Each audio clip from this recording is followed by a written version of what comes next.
Chapter 5. Running Wild. Running a little bit wild around Luton at times hadn't prevented me from managing a bunch of reasonable GCSE results and getting that Britannia apprenticeship in aeronautical engineering was probably the biggest achievement in my short life.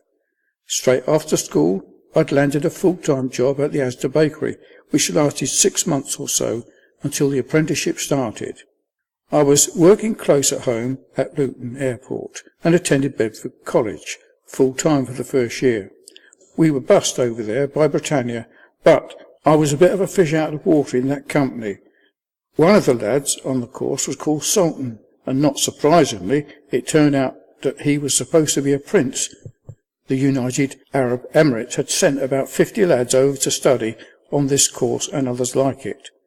None of the people were working class, and they weren't from Luton either. I used to go home and tell my mum that I had nothing in common with them. I thought I was normal, but I guess it's all about perspective, and when you're young, you don't see things clearly. If you were from Luton and you had a punch-up, that was quite normal. It wasn't uncommon. Luton was and still is a rough town, and growing up there most of the people are bloody nose at some time or other. Then all of a sudden I was with these people who had a completely different life experience from me. That was the first thing I would ask them. Where are you from? Where did you grow up? They were from villages and places a lot farther afield, and they just had a different mindset. I'm not saying that I felt exactly inferior, or that they went out of their way to make me feel that way. I was just out of my comfort zone. For the first time, that's all.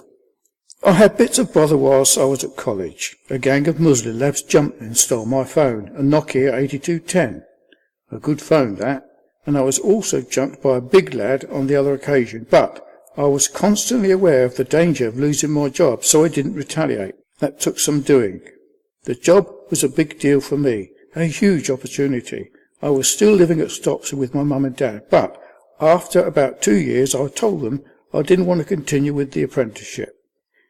It was for 4 years, and all my mates were employed on building sites and were getting good money. I wasn't, and felt, I don't know, a bit out of my depth, but I stuck with the apprenticeship anyway. Instead, and to make some extra cash, I started moonlighting for a local man, an Irish developer, Dave, who was really good to me, not just then, but over the years to come. Every Friday night, I'd head down to London to work for him labouring. We did a huge job for Mercard Lynch, working then when the building was closed, and I could make £160 for that, which was as much as I was making for a whole week's work at Britannia. I've mentioned my girlfriend, Caroline McCormack, who lived near Puttridge High School and became my high school sweetheart. Her family were lovely to me and even took me on a family holiday to Portugal. But when I was about 15 or 16, I noticed a really pretty girl walking in the road near our house, as I was on my way with my pals. Just for a bit of a joke, I wrote a note on the back of a photograph of me and my mates, Tom Stocker, Mark Seymour, and stuck it through the letterbox of the house where she'd gone into. I didn't see that girl again for 2 or 3 years because she was from over Bushmead, a different area in Luton. But then one night I saw her out with her friends in Luton, and that girl is now my wife, the long-suffering mother of our 3 children. I tried it on with her that night in Luton, but she wasn't having any of it. The best I could manage was to swap phone numbers with her, which was lucky, given the manner in which we eventually met and got together. I love my cars, but I reckon she must sometimes shake her head at what happened the next time she saw me and my Poxy Vauxhall Corsa. Well, I say that. As Corsas go, it was the business. I had TVs in the headset, and TV in the front, and the car with 2 tones so it even changed colour in the sun. A number plate was C13 RSA. I thought was the boy, no messing. I was out in the motor one day with a couple of mates, just cruising around, and we had porn playing on the car videos. I know, random. Suddenly, I got a text message saying, "You dirty so-and-sos," and it was her. She was in a car behind us and could see the porn on the courser's tellies. On that occasion, she agreed to go out with me, and as the saying goes, the rest is history. I've already put that poor girl through a lifetime's worth of grief. I was staying away at the football that time, but living in Luton. Trouble was never far away. You didn't have to go looking for it. It found you, just going about your business. Even that car got me into trouble. Because I wasn't a drinker, I'd go out in the car, and on one occasion I was at the Space nightclub in town. When I came outside, there was a big gang of Pakistani lads who started shouting at me, "Courser boy, Courser boy." Their ringleader was a well-known character called Chopper. That night I was with two black lads, Brucey and Nelson, and another mate Scott, also known as Shit Hair. We were standing there minding our own business, and the Pakistanis were shouting, "Courser boy, white and blacks don't go, fuck off."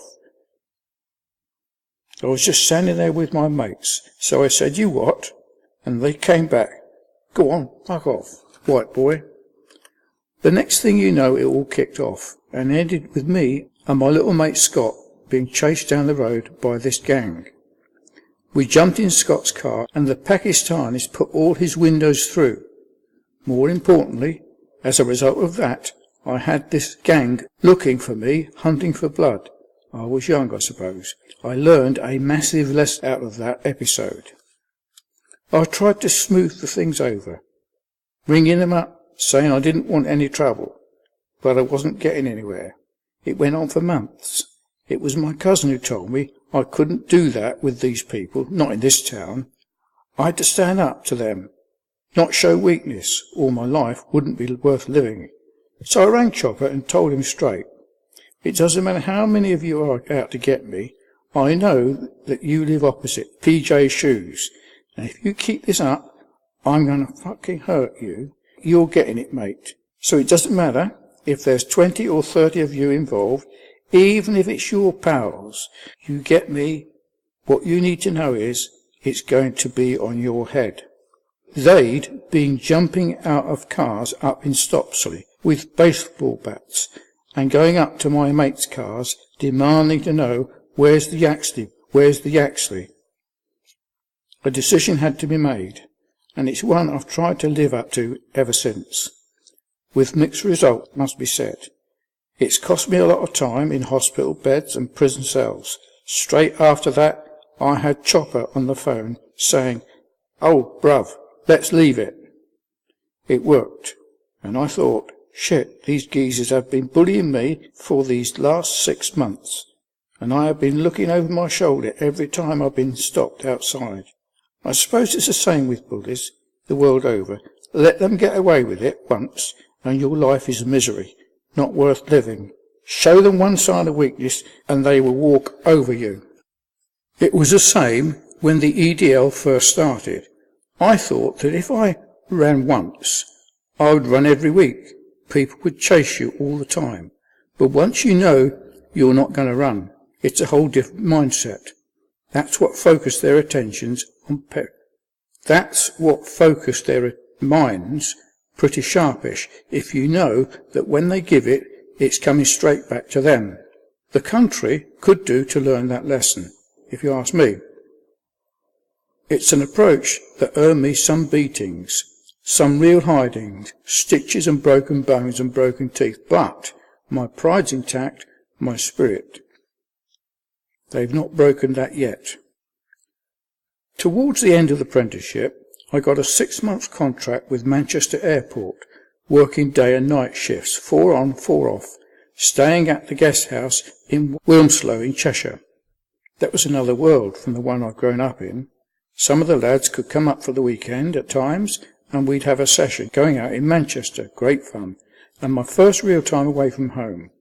At other times, I'd knock off early, shoot back to Luton, and then back down to London, working with Dave, earning some more cash.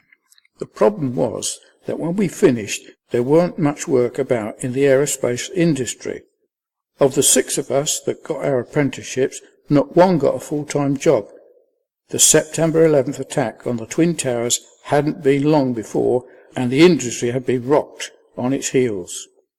It probably mattered more for the other lads than it did me, because my life was about to take a big left turn away. I'd never been in trouble with the law before, but I was about to get sent to jail for my first ever offence. That changed a lot of things. About this time, my girlfriend and I were going strong, even though I was based in Manchester. We'd been together more than 3 years. She was working at the bank at St Albans, and things were going along great. We'd been on a night out on her birthday, about a dozen of us, and we rented a limousine, which took us over to Milton Keynes. I was staying at her mum's house. It was a great night out, and when I went to prison, I had a photo in my cell wall from that evening. Ironically, it probably saved me from some serious grief. We came back home to Luton about 2 or 3 o'clock in the morning, and we were having a bit of a domestic as we walked home. It was an argument, nothing more. I was shouting, raising my voice, pissed up. Suddenly, this bloke appeared out of nowhere in his shorts and a t-shirt, and he got in the middle of things. I've never hit my wife in my life, never would raise my hand, but we were arguing and shouting, and I suppose I was being aggressive. This geezer told me to walk a different way home, and said that he'd take her home to her mother's house. I was like, fuck off, mate. It's none of your business. I went to walk after her, and he ran at me and tackled me to the floor. He accepted all this when it came to court, that he ran and knocked me down, and that he got physical first. I busted my head and ripped my best jeans, so that was it. I got up, fought back, and got the better of him. The problem was, when he went on the floor, I kicked him. I was drunk, and I didn't do any physical damage, but I was just reacting to him attacking me. At that point, he got up, because I hadn't really hurt him, and he said, "You're a fuck fella, because I'm a police officer." After that, I was in jail. The probation officer came to interview me and asked what I would do differently the next time. I said nothing, which was probably the wrong answer. But it was 3 o'clock in the morning. If he hadn't assaulted me, I wouldn't have assaulted him, and life would have been on in a complete different fashion. But he didn't.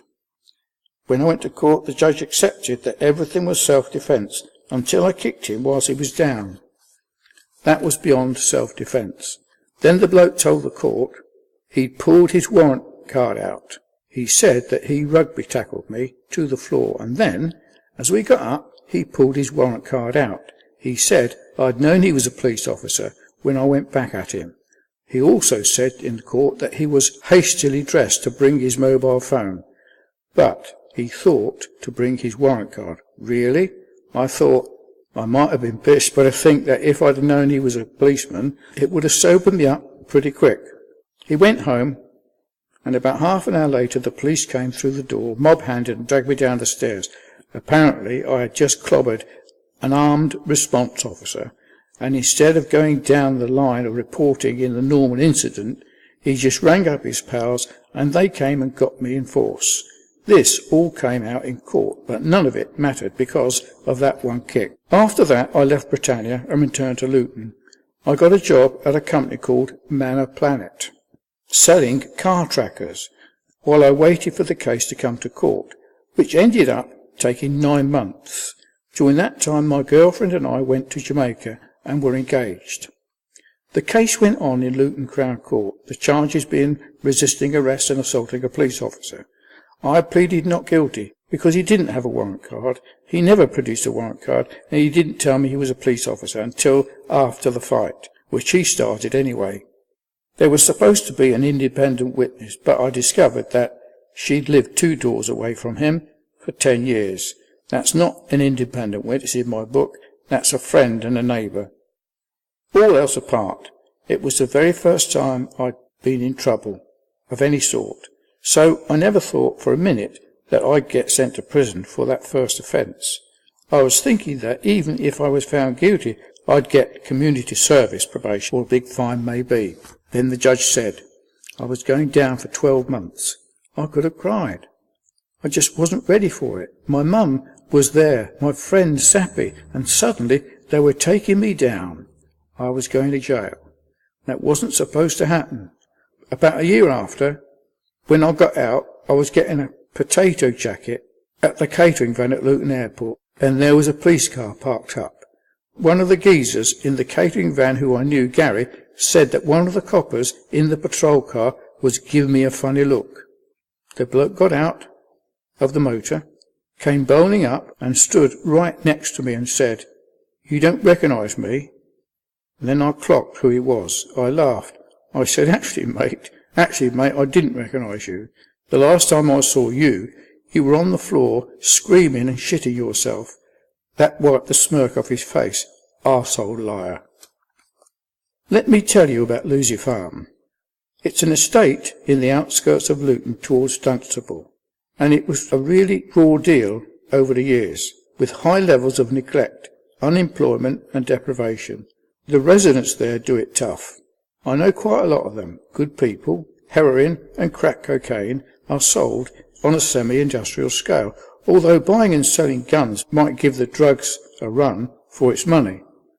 In the first few months of 2013, the place resembled a war zone because of gang rivalries. A lot of the locals must have wondered what they'd done to deserve it.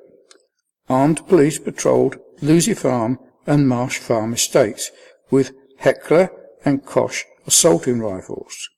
After the streets were hit with 9 shootings in 4 months, and that wasn't new either.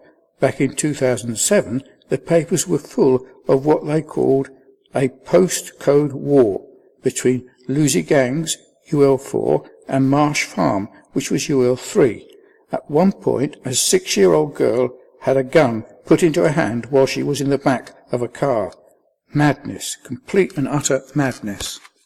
When I was sentenced to that 12 months in 2004, I was taken to Bedford Prison with a kid from Biggleswade, a small town up the A1.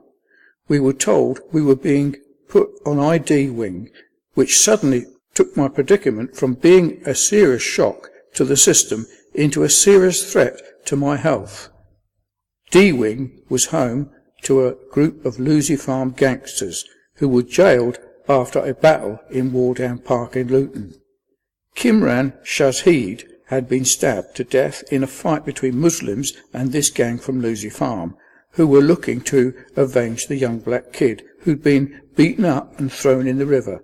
None of that was anything to do with me, but I had my own group of mates. We were not what you'd call on friendly terms with the Lucy Farm gang.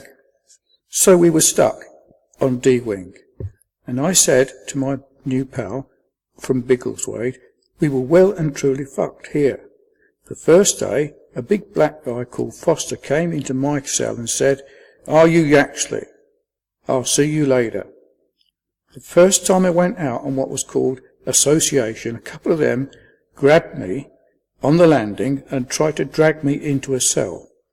One of them had some sharpened hair clippers. Luckily, the screws rushed in and took things up, and I got back in my cell. That's the kind of place it was. Another big black lad from Hitchin then came to my cell and asked what I was doing. It just happened that I had this picture on the wall from my girlfriend's birthday night out, the night in the limousine which ended in the trouble with the off-duty copper. A pal called Les was in the photograph, and Les is very well known around Luton. He runs a lot of the doors at the pubs and clubs, and this bloke saw the picture and asked how come I knew Les. At that, he let the Lucy Farm boys know that if anyone wants a piece of the new kid, they'd have to deal with him, which turned out to be a lifesaver. There's a definite pecking order in the prison system, and having someone vouch for you is like a lottery win. I hadn't been in prison long when I was taken back for my appeal against the severity of the sentence. I was in the prison van with a bunch of boys from A-wing who I knew, and right there in the middle of us was one of the Lucy Farm geezers who had tried to drag me into the cell. I just asked him, "How does it feel now, being stuck on your own?" He was properly shitting himself, but I didn't do anything because I'm not a scumbag. I lost the appeal, but after that there was an older bloke, Mark Bates, who also looked after us, who kept an eye on some of the younger kids. He'd been a close associate to the Cray twins in the east of London back in their day, and I understood he was even pallbearer at one of their funerals. He had some great stories. Once things settled down and we got into a routine, I can't say that I minded the time inside. I would far rather not have been there, obviously, but I found out that I could handle it. I've always been comfortable in a bloke-orientated environment. Hence a lot of football stuff. Maybe I should have been in the army, but not being intimidated, knowing you can get through it. That knowledge removes the fear of being sent to jail, I think. That's the way it was for me for a long time. I'm pretty sure that wasn't quite the form of rehabilitation the justice system looks to achieve, and it probably wasn't entirely helpful to me either in terms of doing some daft decisions I would make in the future. Things changed after that. Once I got out of Bedford, I literally hadn't thought I was going to be sent to prison. I might not have been anyone's idea of an angel, but I wasn't a big boozer. I hadn't touched drugs, and had never previously been in trouble with the police. When I came out, I had a real hatred for the system. It's probably safe to say that that's a common state of mind amongst people who get sent down. Do people learn a lesson? I didn't, because I didn't think I'd done anything wrong to begin with. But my impression was that convicts generally hated the bastard who put them away. I came out with no career, without nothing. I appealed the conviction at the Royal Courts of Justice because they'd asked me in front of the jury if I was currently residing at a particular address, which I was. The prosecution then mentioned that that address had been raided on a drugs charge, but it was absolutely nothing to do with me. It was a different tenant at different times. The jury was sent out while the lawyers argued.